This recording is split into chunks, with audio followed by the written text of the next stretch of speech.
برادران اسلام، اللہ تعالیٰ آپ کو اپنی حفظ و امان میں رکھے۔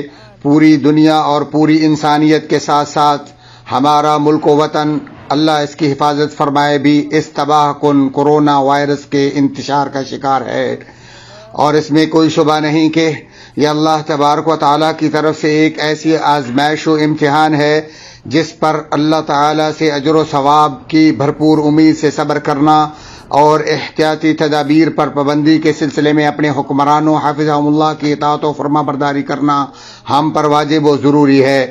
بلا شبہ مملکت سعودی عرب نے جن احتیاطی تدابیر اور اقدامات کو لاگو کیا ہے ان پر پابندی کرنا ہمارا فرض ہے، اور جس چیز پر پابندی کرنا سب سے زیادہ اہم ہے وہ ہمارا گھروں میں برقرار رہنا اور ٹھہرنا ہے۔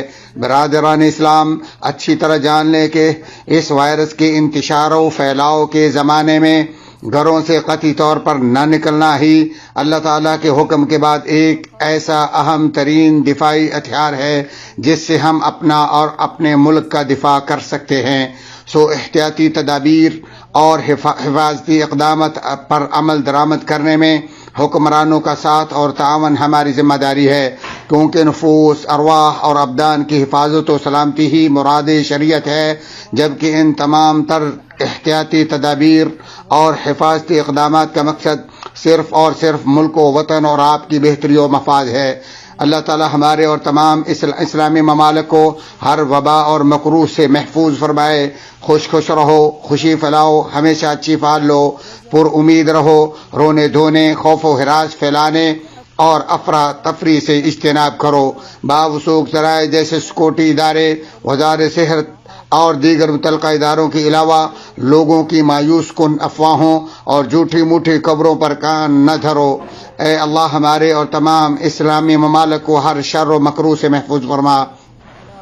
اے اللہ ہم سے مہنگائی، سود، زنا، زلزلوں، وباؤں، آزمائشوں اور ظاہری باطنی تمام برے فتنوں کو دفع دور فرما۔ اے اللہ ذوالجلال والاکرام، ہم کوڑ، پاگل پن، جذام، کورونا اور دیگر تمام گندی بیماریوں سے تیری پناہ میں آتے ہیں۔ ہم اس اللہ کے مضبوط حفاظتی قلعے میں پناہ حاصل کرتے ہیں جس کے علاوہ کوئی معبود برحق نہیں، جو ملک، ملکوت، عزت و جبروت کا مالک ہے۔ نیز ہمارا توکل و بھروسہ ایک ایسی عظیم ذات پر ہے جسے موت کا کوئی اندیشہ نہیں۔